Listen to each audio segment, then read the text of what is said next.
Cool.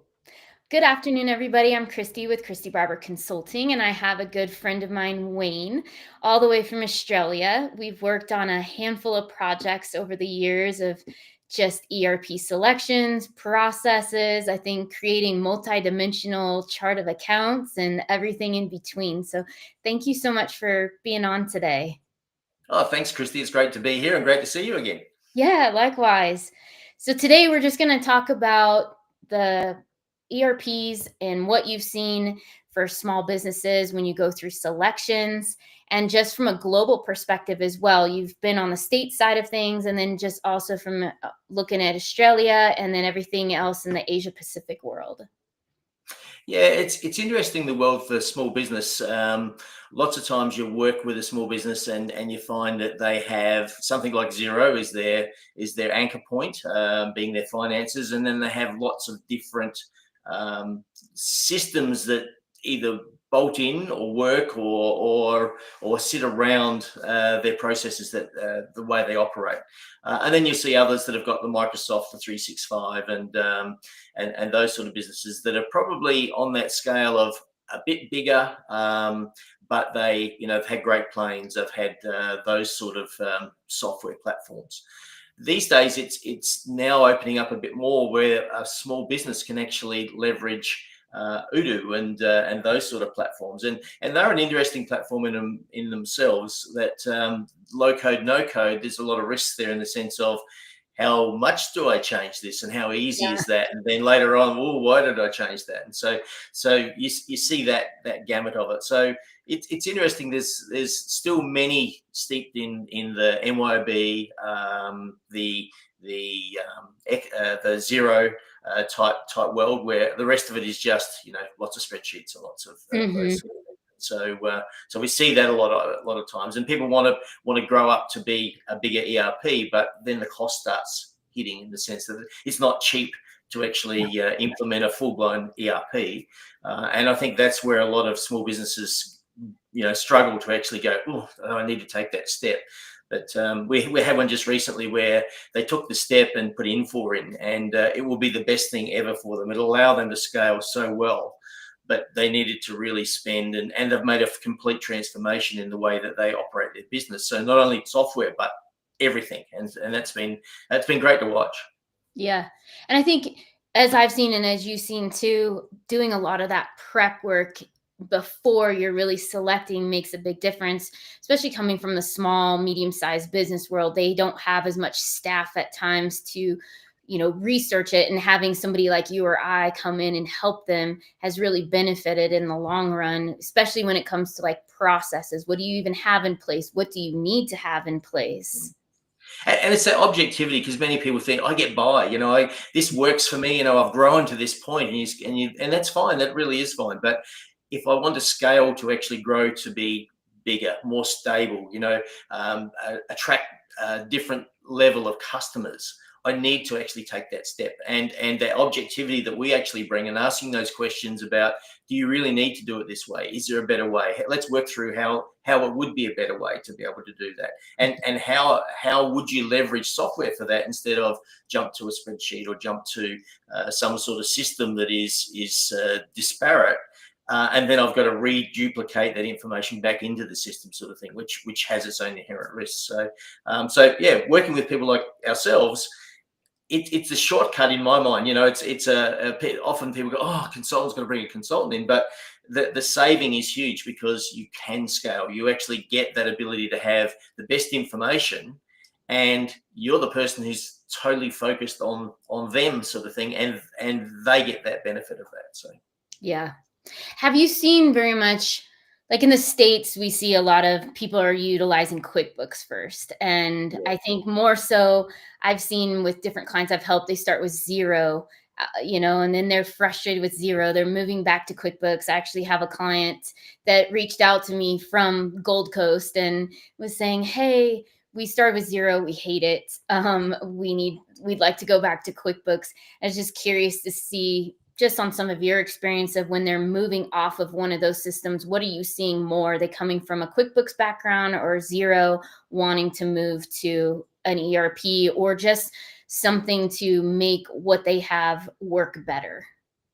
It's interesting because there's the Xero got a lot of footprint here in Australia, and then Xero has changed the way it operates and wants to obviously attract a different level of client, and so they've changed their pricing model. And all of a sudden, for what a small business was paying before, it's quadrupled as such in price. And so people now are looking and saying, well, can I go back to QuickBooks? And a lot of it's driven by their financial accountants and that saying, well, we already have a footprint with Xero, and so to change all that data and move that data, and so there's a bit of a back and forth there. But I think and then they start looking and saying, well, should I put a full ERP in? And that's that discussion that's happening now. And so how do I go about that? What do I do? What's on the market? And that's where those things like Odoo start opening up, and Business Central is one that's starting to be a bit of a player in the marketplace for small to medium, because they focus mainly on finance and probably not so much on all those other things that an ERP can do for you. And I think that's one of the trade-offs that many of them have. So I can do it cheap, and it's effective, but they don't really look into it to go, well, how will this work for me? And is this going to be a benefit for me? And I think that's the one thing that working with clients to be able to help them see the benefits by processes that work. Everybody can see what's happening. Everybody does it the same way. And those sorts of things become real benefits for the business that, probably aren't resident in the business when we start to work with them.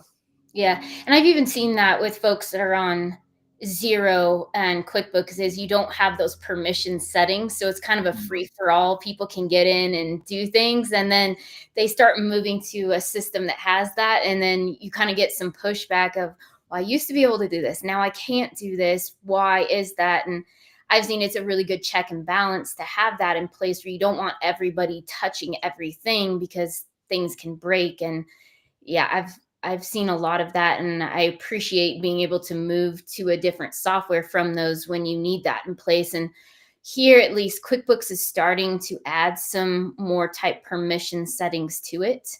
I haven't seen that Xero has, but that's still something to come, perhaps. Yeah, limited. Usually with Xero, I've found that in the background, I had a bookkeeper, and the bookkeeper could set up some of those permissions and limitations and set up things in the background, like when you reconcile a bank account, just simple rules in there, but not a lot apart from that. Really, it was just probably a one level authorization type thing that he wouldn't let me do things because he knew I would muck it up, and but he could do those things. And so but it is a bit of a shift when you actually are having an ERP and you've actually got those authorizations in place. And one thing that after that, I've had a client that's worked in that way, and after a while they realized the benefit of it, because all of a sudden they could trust what they were seeing in their figures, and they could actually say, that's how much stock I have. And that's because all of a sudden that's what you were counting, and that's what was showing up. And so if you followed the processes, they saw the value. But organizations that don't want to actually put those sort of barriers or guide rails around each of the positions in who can do what and when they can do it, and all those sorts of things, they still have that problem as such, where they're constantly, end of month is a problem because they can't close it off because no one's done the paperwork as it should have been done, or there's mismatches in invoices, or all of those sorts of things creep in. And that's what most larger organizations have with ERP problems, is that the shortcuts are what causes all of the problems. Oh, yeah. Yeah. And I think we've seen that on some of the projects we've worked together, is when it comes to the accounting, realistically, they would like to close within 10 days, after month end. But because of the way the processes are, even as they're moving to a little bit larger system, it's just still not right of how it's set up. Oh, that's right. And then they run into the world, and I always find that from a financial side, the financial team has to do the mop-ups as such of those shortfalls. So they're doing accruals, they're doing all of those sorts of things to be able to say, well, we plan to spend this, we haven't spent that, we haven't got the invoice in because someone's lost in their vehicle driving around, sort of thing. All of those sort of things happen, and so at month end, that's where all of those problems have to be closed out, and they're not always easy. They take time, and surely you should be able to close off if everything was there end of month, 1 or 2 days, sort of thing, at top. So and some organizations laugh at you when you say, well, that's possible, because in their world it's not, and it's about those processes, and I think that makes a big difference for organizations to grow up. And when I first started my first company, I was great at doing the service I had, but the back end stuff was something that was completely foreign to me. And it wasn't until I actually got a business coach in many years ago to actually help me actually build a business. And he taught me the power of having processes, following rules, setting people's roles out and letting them know what they were. And the strength of that was just huge. And we grew probably in that next year, we had 3 times the revenue, which created other problems because you've got to be able to fund that. But all of those sort of things, and that sort of led me to the benefits, and that's where I've seen those benefits work firsthand. Working for an organization or a company that was my baby. I was the worst person because I would never put purchase orders in. I'd never do those sort of things. And in the end, the bookkeeper said to me, "You're not getting any parts unless you actually put I've rung around all the suppliers, and they're not going to give you anything." And so it made me grow up as such. So that was good. Have you seen with clients, and I know I've seen this too, when they have too many disparate systems or they're utilizing too many Excel spreadsheets, then that adds to, hey, this is why you can't close month end very quickly, because you're operating off 20 different Excel spreadsheets, and this system doesn't talk to this system. I now have to export the data and run some numbers and all of that. Yeah, and it gets totally worse than that, in the sense that some of the information they're presenting is actually wrong, and so then you find you've actually got to go into adjustments after. And so really the reliance on organizations, that spreadsheet has probably been one of the best things that happened over the years, but it's also the worst thing, because all of a sudden now we have our own little database system, our own personal ERP as such. And we trust those figures, but the problem is that they can be corrupted easy, that we don't always do them on time. We might refresh the spreadsheet and lose information. And so those are the sort of things that then it creates those other headaches of, am I trusting what I'm seeing? Is that information true? And from a reporting perspective, it scares me, because I see some people who use spreadsheets to actually currency variations and those sorts of things. They're actually using those and actually saying, well, we've decided this is the day that we're actually going to have this currency, whereas we know it fluctuates. 6 months later, when that product's finally turned up and the client's got it, the price has changed, but that's not showing up in their spreadsheets as such. Whereas in reality, we know there's ups and downs, and that's not being shown. And so somehow in their financial records, they're losing money. Or possibly in some cases they might be making it, but I think these days more losing.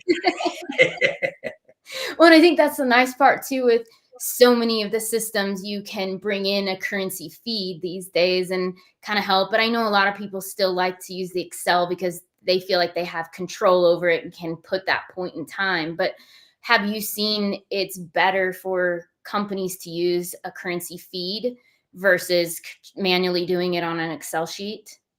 Yeah, well, here in Australia, everything is either import or export sort of thing. So the currency is ultra important, because it does fluctuate and vary a lot. And so, I have seen organisations that have tried to manage it using spreadsheets, and an organisation we just put in an ERP with did it that way, and the problems they had, where their books wouldn't balance at the end of the day because landing costs were different, or they were charged in a foreign currency which had changed and varied a number of times, and it was out by say 10%, and that's a lot of percentage. And so for them, it was just a nightmare trying to balance and create and keep the books even keel.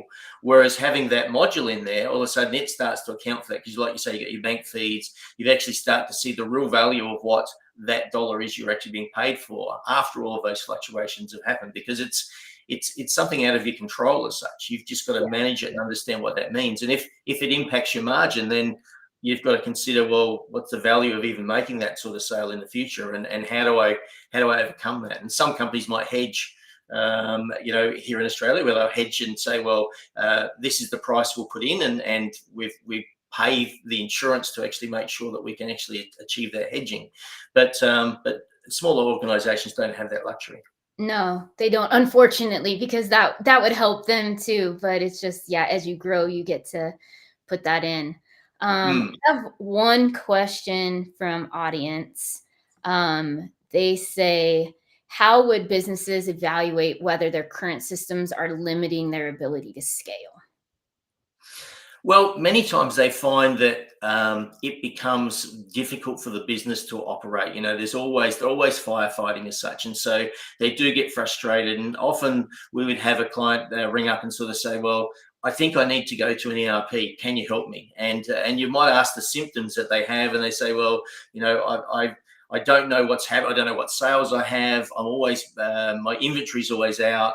I'm always my customers always frustrated because I'm not sending the paperwork when I should do, and it's inaccurate, and all of those sort of symptoms that you actually see. And when you realize what those symptoms are, they're just poor process and lack of, I suppose, lack of accountability for specific roles within the organization. And so once those start to actually surface, they start to see the value that their current systems have those shortfalls. Like you say, there's many where they'll have a system for putting hours in, hours that they've actually spent doing a job, and then they try and price those hours in another system via an invoice sort of thing. And there's always that discrepancy, that latency, and often people get it wrong. And so all of those sort of things start to surface, and that's what you see, those symptoms. And often that's the starting point for them. They've grown to a point that now the problems are overwhelming them in how they operate.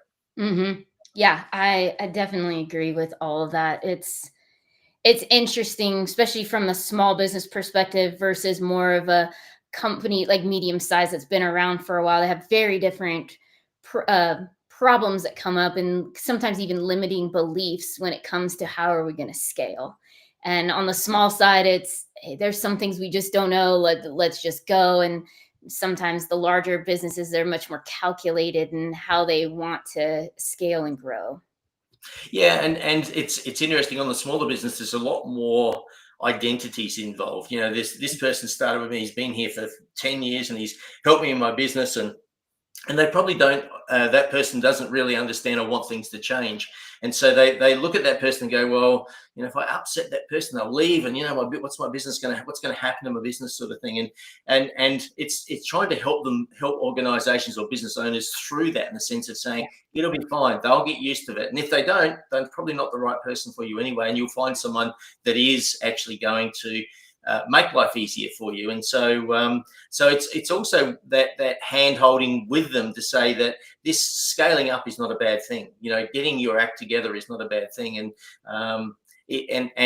you will be more profitable, and you'll actually start to enjoy your business again. And often business owners get to that point where, I'm in business, it's great, but it's so frustrating, it's wearing me down, and all of those sort of things that come, other side things that happen in smaller or small businesses, and that's a shame to see, because they started because they loved doing what they did, and they got good at it, sort of thing. So Yeah, and then they kind of get to that point where they're burned out because I don't know what I want to do because it's not running like it did, and you kind of start to lose the passion for it. And I've seen that as well. And I mean, I've even experienced that different times in my business of, do I really love what I do? And then it's getting re-energized again because I made some type of change within it, and it's all manageable and wanting to move forward with it. And going back to your point on so many small businesses, it is the owner still that runs everything, and they don't want to let go of certain things because it is, I put all of my time and energy into building this, and you want me to do what? And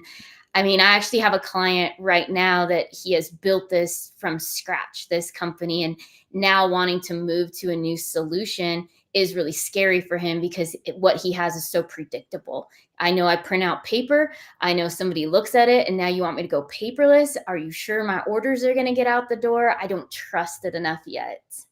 that's right, and it's a scary thing. And the other risk that they have is they try and scale. They'll bring in then a manager that maybe is from an organization that's a larger organization, and is taking on this role to actually help them scale. And that manager comes in and goes, but this place is a nightmare in the sense that it relies on you as the owner, or relies on this one person or this one thing, and so they get that person often leaves, and so there's this turmoil they have, that they know that all of a sudden now they have to actually get their get their act together as such, but they still don't know how. And I think that's where there's a lot to be said for people that actually understand what it takes to build a small business, and help them on that way, in the sense it's not so bad to be doing this step, because it's just a step in your growth, and in your growth you'll start to actually get really enjoy your business, in the sense that you're watching it grow. You're seeing other people around you start to grow because they're enjoying your business as well, not being frustrated and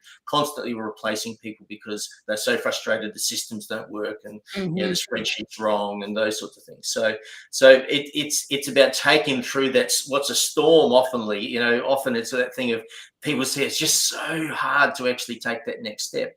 But when they do, that's the difference. Yeah, it's very rewarding then. And I've also seen too, it's so easy to start a business these days because of technology. You Yes. can, get a variety of different solutions and not understand how they talk to each other or care at the moment. You just need to get going. You want to sell your product. And then it kind of comes back to bite you when you're wanting to scale, because nothing talks to each other. And now you got to go undo everything you've been building for the last 5 years or so.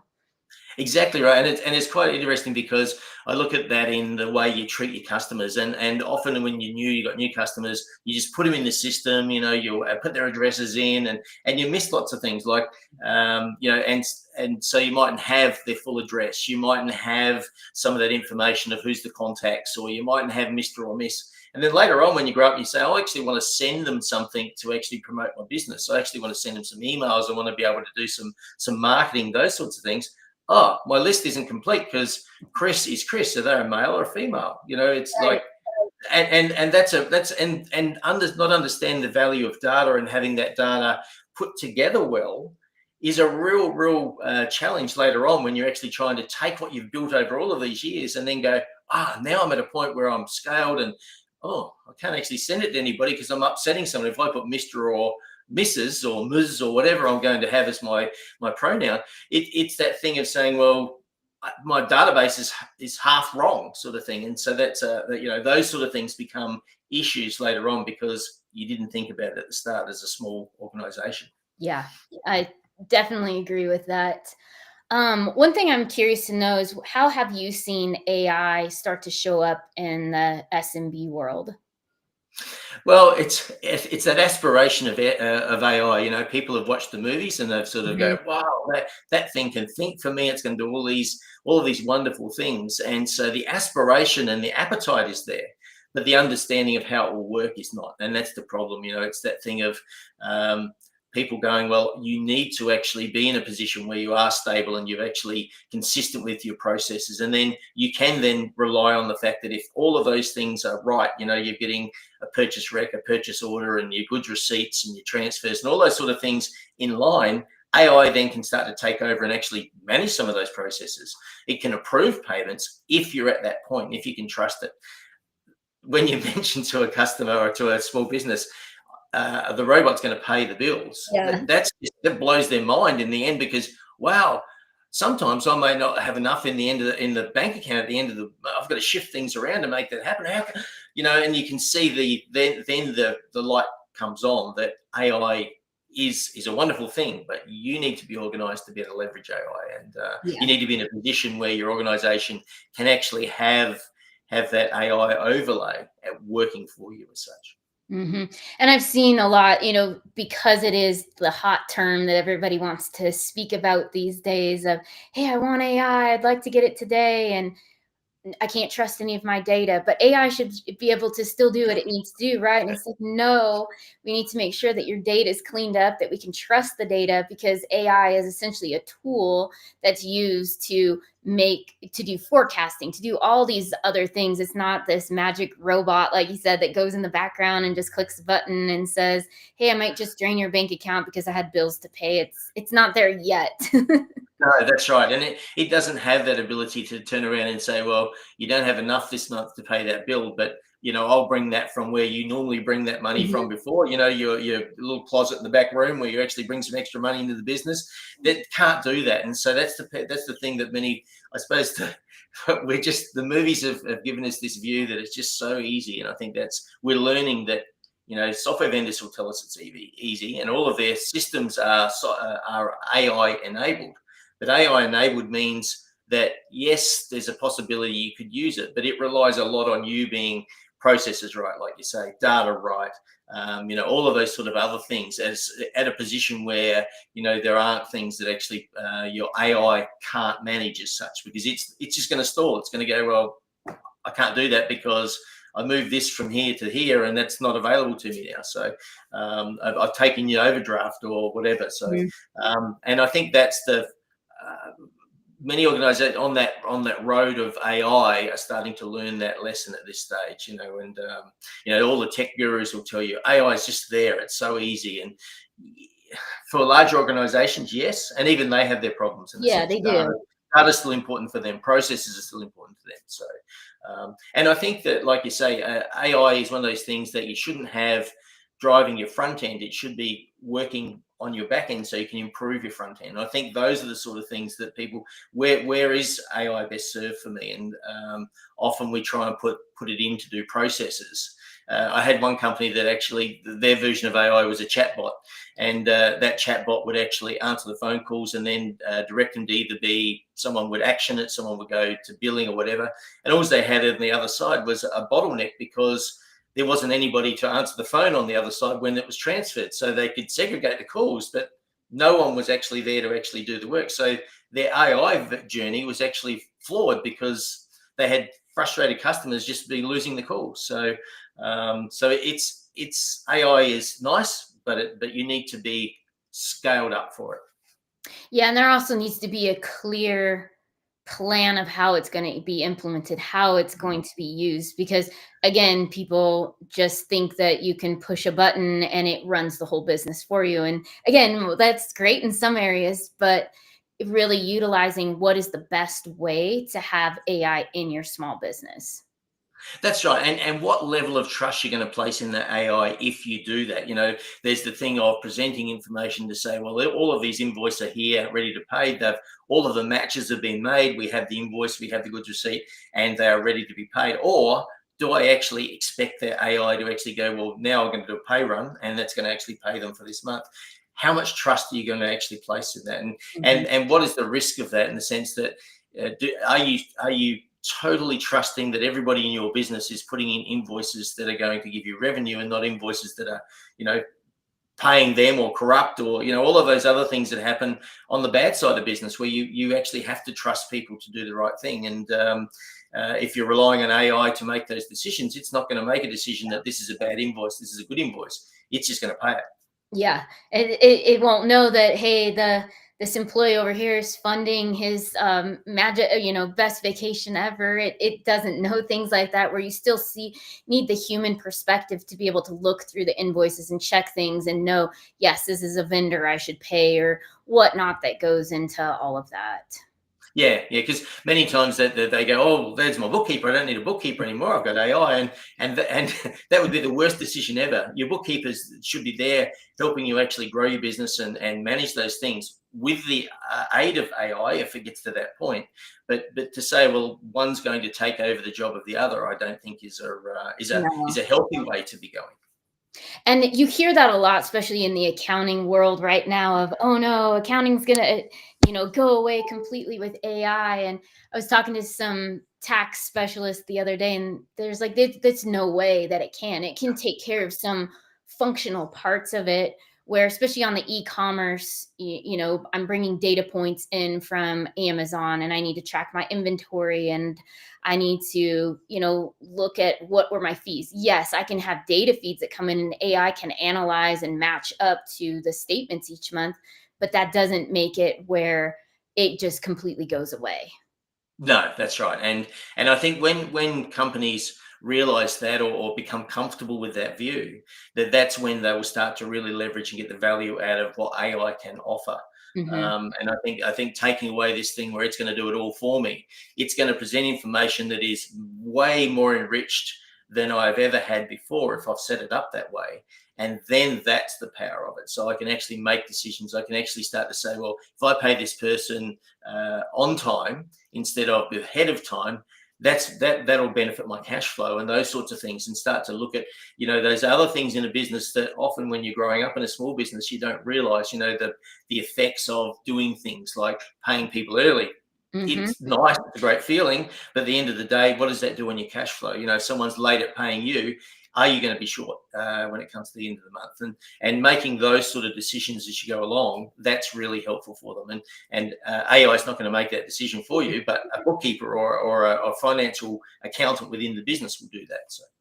Yeah, and I have that right now with one of my clients. We're really tracking very closely cash flow right now because they're at the point where they need to scale, but we got some debt that we need to pay off from the last part of scaling. And it is AI. I could throw this spreadsheet in there and say, analyze this, but it wouldn't be able to tell me, hey, you should pay this person, not this person. I know what I need to pay. And I know that I need to have a buffer of, I'd like to get to 3 months buffer. We're at about, month and a half, 2 months right now, but being able to grow and do that, and then using AI then to help forecast my sales. So now I can improve my cash flow.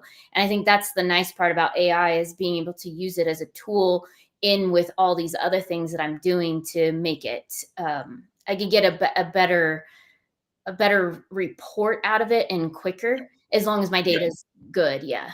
That's right. And it's interesting, the growing pains, small businesses suffer growing pains, and rightly so, because you go into business, you want to grow. But with that growth comes, if I sell more, that means I have to buy more. Mm-hmm. And sometimes the match the transition between that cash going out and the other coming in isn't always as aligned as we would like. And so it's one of those things of making sure, well, I know I need to pay this person because I'm not going to get supplies if I don't. And maybe that one can wait a little bit. And so you have that constant balancing act as you are growing in a small business. That's just the way it is in small business as such. Mm-hmm. So the growing pains. If you're a stable business, like you get to that midterm, you get to a certain point where you can actually say, well, I can trust my sales. We probably have a small amount of growth, which is organic growth. We can manage that. But when you're actually scaling up and growing your business, monitoring that cash flow is ultra important. And it's between, payments, things coming out, deductions, all of those sort of things that actually can catch you out. And AI is not going to fix that. No, not at all. And I don't know if it ever will either. Like, as it grows, will it get to the point where it can, or will it always be just a tool that's utilized for that? We will find out. I think humans, we don't appreciate how smart we are. Mm-hmm. And the things we can do, so many dynamics we can actually see, like you say, we can look at it and say, well, that person, I know that they're okay to wait or whatever. Whereas AI is never going to have that capacity to be able to do that. It's a rule. You can't even build a rule in, because it's a variable rule, isn't it? Because it mightn't be the same person every time. So so that's some of the shortfalls of relying too much on what AI might be able to promise in the future. Yeah. One quick question for you that came in is, what is the most practical use of AI for small businesses? I think that planning side of things, it's about starting to look at, I've got people buying products from me, and they're actually buying certain products. So I can start to actually see, well, if they're buying these, and I can see that potentially that they've continued to buy that sort of same product, then I can start to look at my what I'm buying in to actually make that product. And I can start to look at it and go, well, I can maybe talk to the vendors, because I'm buying a larger volume now. I can actually get a cheaper price. I can get better terms, maybe, all of those sorts of things. And I think that's what AI brings to the table. Instead of just pushing and getting a report, it's bringing that information back out of the system, which should be reliable information, because it's your transactional information it's bringing back to you, to say that, and then turning that into something which is meaningful, in the sense that, this customer over this period has bought this much, and it's likely they've got orders in the system, they're going to buy this much more. And so you can get ahead of the game. I think that's really the power of using the AI. And that's that back end piece of it. That's that learnings and knowledge that you can gain from information that's coming out of your system that you should be able to trust. Yeah. And I've seen that a lot, especially on the retail side of things, where you need to order a season ahead of time, and you can utilize AI a lot to say, hey, over the last couple of seasons, I've noticed a trend this way. So I probably need to buy, X amount and have a buffer of it on hand so I don't run out. Yeah, and that's exactly right. And it gives you that ability to be able to look into the future with a lot more confidence. And I think that's the bit that often in this world where it's changing, and there is different organisations are buying from different areas or growing particular markets. You need to have that insight, because there's nothing worse than the customer walking into the store and going to buy something and you're out of stock, because Yeah. that's a lost sale. Especially a lot of times they check online and it says, yes, we have this in stock. They get to the store to pick it up because they want it then instead of ordering. And yeah, no, it's not here. Yeah, that's right. That's right. And so those are the things where I really start to see the benefit of and to help small business, because as you grow, you want to make every sale count, and you want to be able to have as many sales made as such, so that's revenue for you come into your books as such. And whereas if you missed it, you didn't get it right, the person walks out and goes and buys from someone else, and you've lost that sale. Yeah. And a lot of times people these days, they're not as loyal to stores as they once were. So if you don't have it, they might say, hey, you know what, I might not come back to this one. These guys had it. I might go to them first next time. And there's so many games I think that gets played into with how the marketplace works these days. Oh, very much. Yeah, very much. Yeah. And customers are all important, in the sense that the more customers you can actually get and make happy, the more chance they will have that repeat business, like you say. And if you give them a chance where that they can experience someone else, all of a sudden, will they come back to you? Yeah. And that's the challenge. So I got two questions around the ERP side of things. So this one's from Kyler. So does ERP actually make sense for SMBs, or should they be looking about more focused or best of breed solutions? It's an interesting one, because in the past I would have said yes, a ERP is exactly what they should need. But I'm looking at it now and starting to see the constraints of them conforming to what an ERP, or the restrictive nature that many ERPs create in a business. And so the challenge then becomes, well, what's important to me in my business? So if my financials are important, my procurement's important, and maybe the people I have, and the workings, and my HR component is important.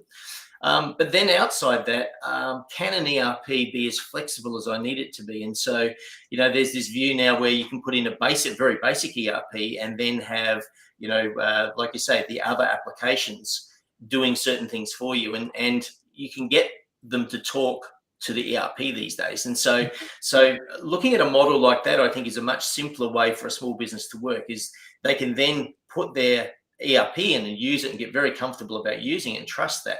But then those other things that actually, they've got to train their people to do, you want to have that as easy as you possibly can, because training and licenses and subscriptions become a real challenge to be able to manage if you're a small business buying an ERP.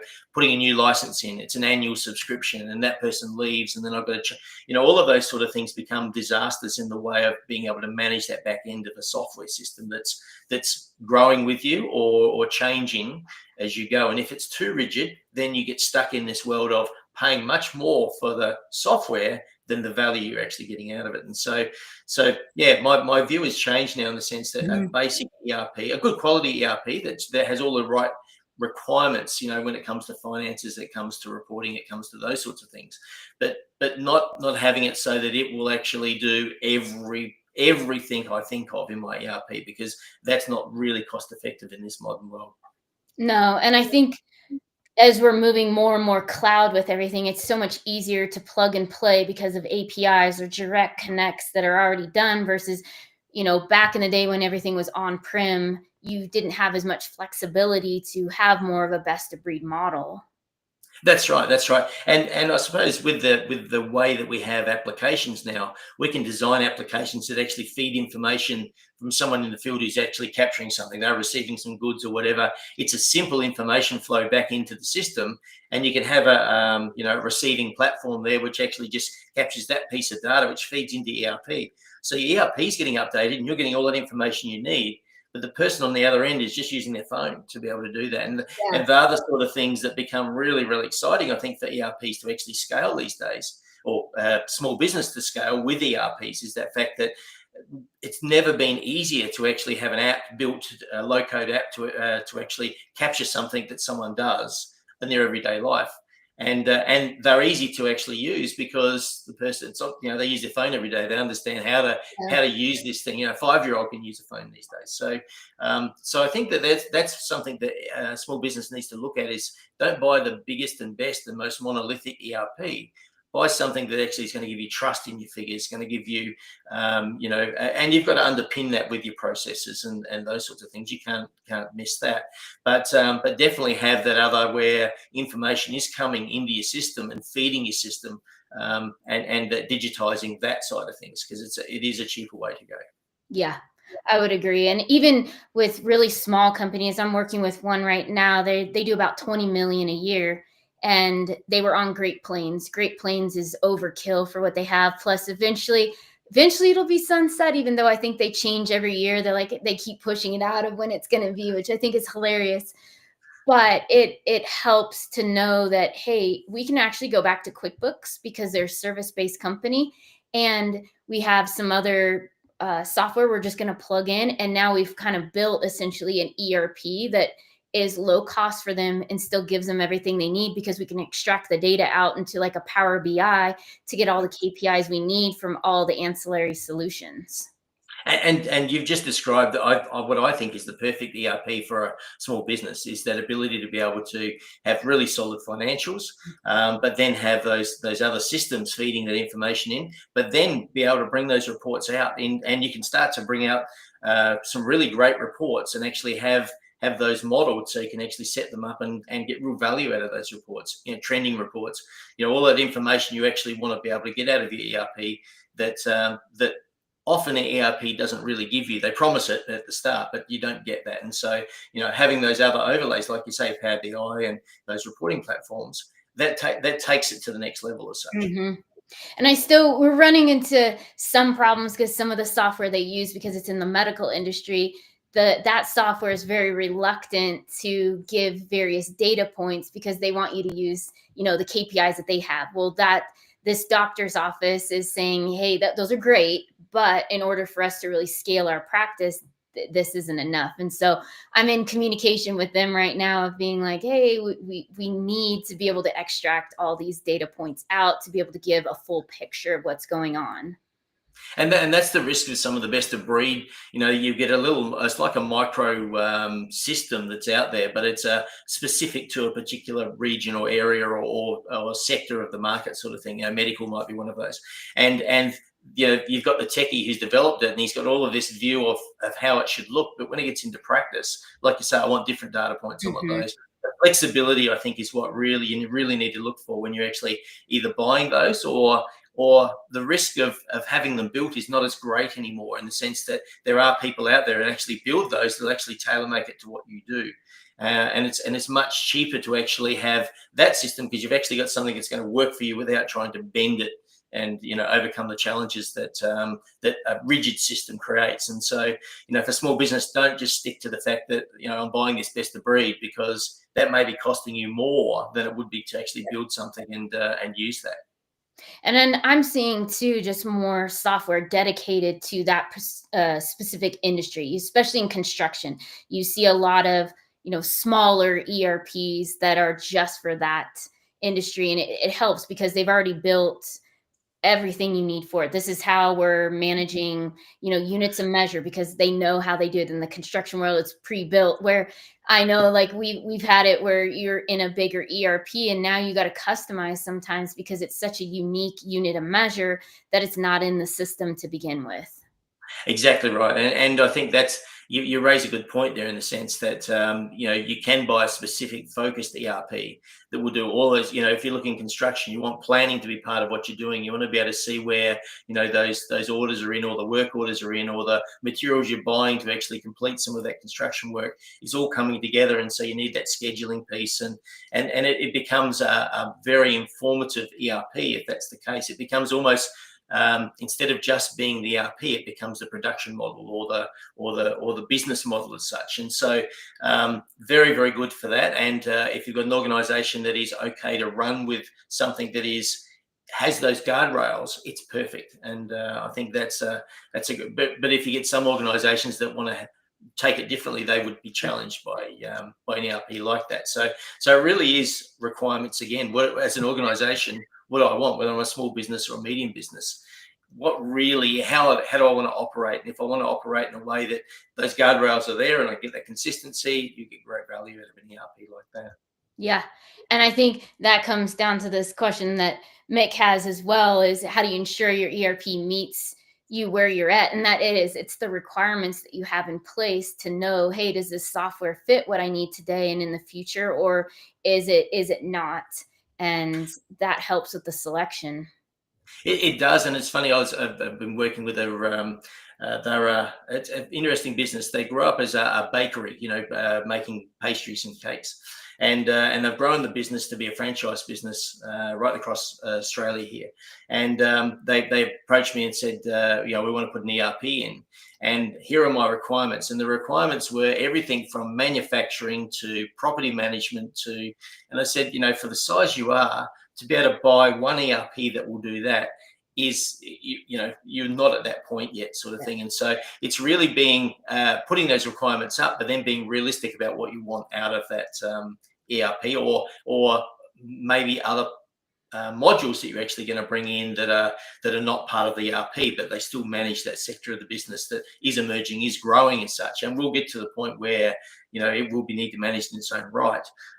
But requirements is the key thing, because he would have gone and bought a NetSuite expecting that's going to happen, or a Business Central and expecting all that's going to work. And really, the amount of work to try and get it to do everything that he had on his list, he wouldn't have had the money to be able to spend to implement it. It's just crazy, So, so to me, that's and being honest with what your requirements are. I think that's the thing and looking down, like if you're a importer exporter, currency changes, monitoring your logistics is an important step, because with that comes finance changes and those sort of things. But if you're just a company that just locally trades within your either state or your country, then you don't need as much of that, because you haven't got those currency differences that are there, sort of thing. So it's understanding what that next layer is. So I want good financials. What does good financials mean? Reporting. I want good reporting. What sort of reporting are you looking for? Is it just compliance reporting, or is it actually reporting of cash flow, day-to-day cash flow, those sorts? So I need bank feeds that come in there. So you can start to see how it builds on what you're actually looking for as such. So just that offhand thing of, I need good financials is not enough. No. You need to say, well, what am I going to use them for? And, am I going to have an in-house accountant to actually manage this? Or am I just going to go to the accountant once a year? So how's that going to work within my business as such? And I always tell clients, don't use adjectives in your requirement, because if you say, hey, I want a user interface that is easy to use, you're like, well, what was the definition of that? Or same thing, I want good reports. Okay, what type of reports are you looking for? And making them really dig in and give me specifics of what they want, because the adjective doesn't tell you anything, and it doesn't help the vendor either to say, hey, I can give you good reports. Here's what I have. That's right. And often when you've said, I want great reports, the vendor will say, yes, I can give you great reports. But the fact is that when you look down the list after you've implemented, you go, none of these reports actually work for me. I don't want any of those reports. And the vendor goes, but they're all good reports. Yeah. I met the brief. I fulfilled the requirement. Good reports. Check. Yes. Out of the box.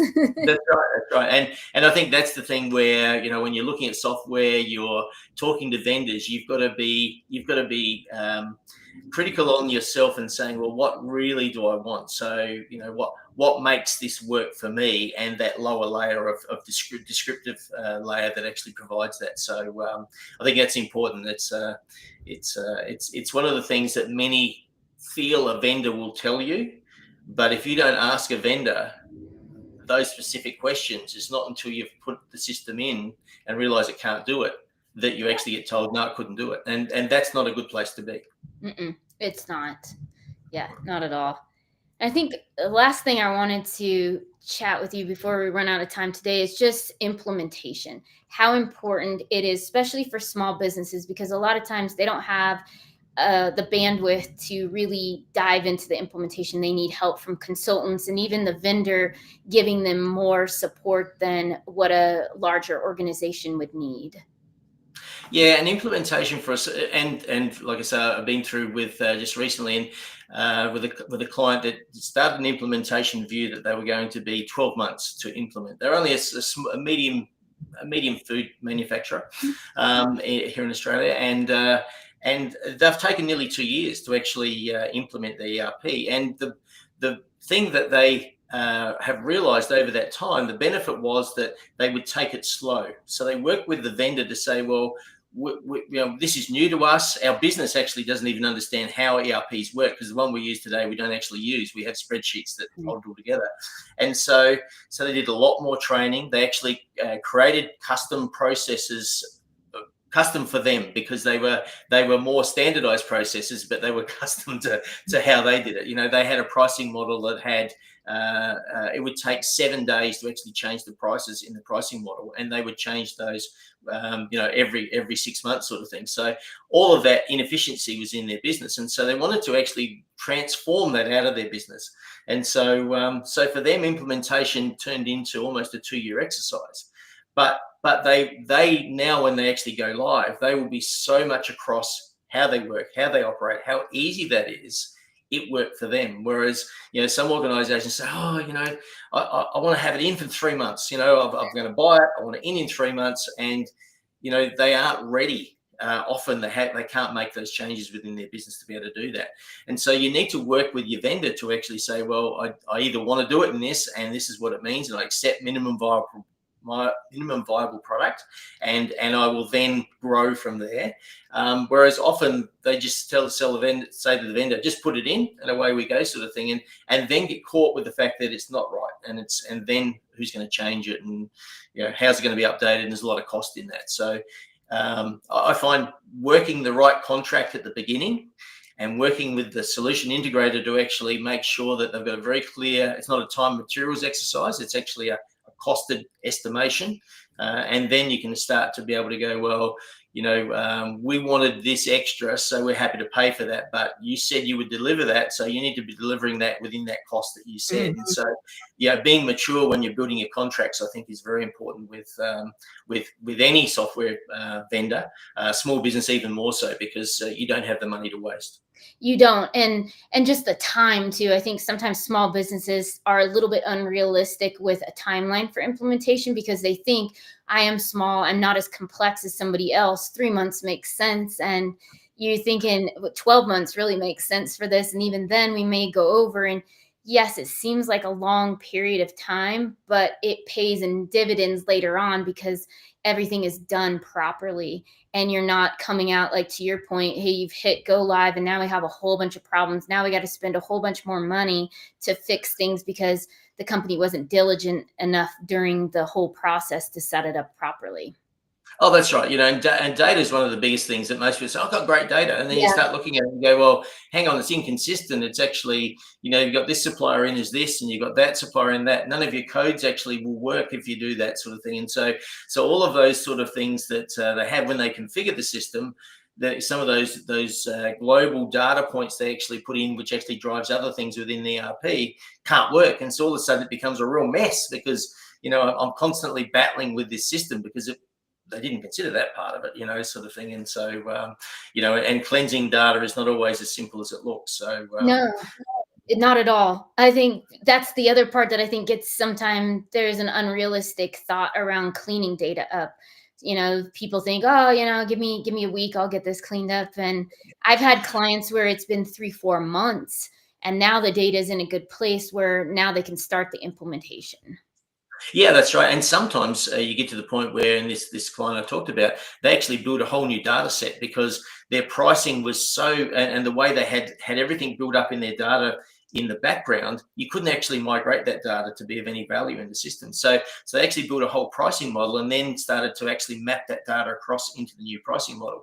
So for them, it was a huge exercise once they realize the value of getting that right. And whereas often they'll say, oh, we'll just migrate that data in and deal with it later. Well, you can't really deal with it later. No, it's there. It will not go away. Yeah, all those little things that sometimes small businesses don't think about, because again, speed is money in a lot of Yes. ways for them, and but you have to think long term of what are going to be the costs if I do move too quickly. Yeah, that's right. And I liken it to the fact that speed is you get there quicker, but what's those speeding fines along the way that you Yeah. accrue, and so and that's what you got to pay at the end. And many times we've raced out the box and we've actually got it all happening, and then we realize, wow, this has actually set us back. With this, some of these processes that we're enforced to do now have set us. We were much better when we didn't have those, and so that's that buyer's remorse, I think, that starts to set Mhm. in if you don't think it through. Yeah. No, totally agree. Awesome. Well, thank you so much today for your time. I appreciate it. And just chatting more about all the small business world and finances and ERP. I greatly appreciate it. No, it's been great to see you again, Kirsty, and great to actually chat with you about something which I'm passionate about, is small business. And I think that we probably small businesses do it tough to actually get to where they need to be, and every bit we can do to help them, I think, is an important thing for us in the consulting space to be able to help them grow and make right decisions. Agreed. So, yeah. Well, thank you again. And thank you, everybody who joined us. Again, you can catch all my LinkedIn lives every Monday at 2 p.m. Eastern. Awesome.